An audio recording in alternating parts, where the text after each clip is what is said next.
الراس.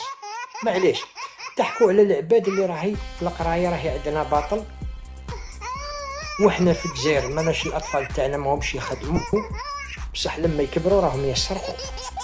لو كان سقسي دوك ايش جميع حكايه الدول. السرقه يا عندكم يا اخي؟ يعني الجزائري مثلا يستعيب انه يشتغل انه يمسح حذاء او شيء، لكن يستمتع بالسرقه. ايش حكايتها في التراث عندكم؟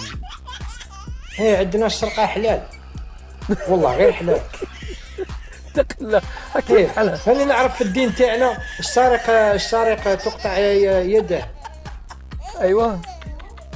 احنا عندنا السارق تطول يده او تزيد تطول، كل ما يسرق يزيد تطول،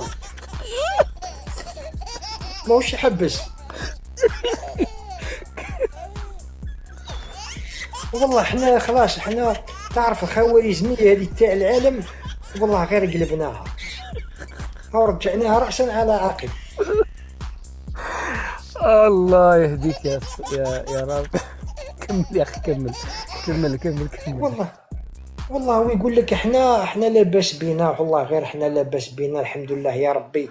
ايه على بالك الانسان عندنا في الجزائر لما تصرى له حاجه في عينه، والله كنا راهم المستشفيات اخي العزيز تاع تونس ما رانا نكونوا نشوفوا مليح.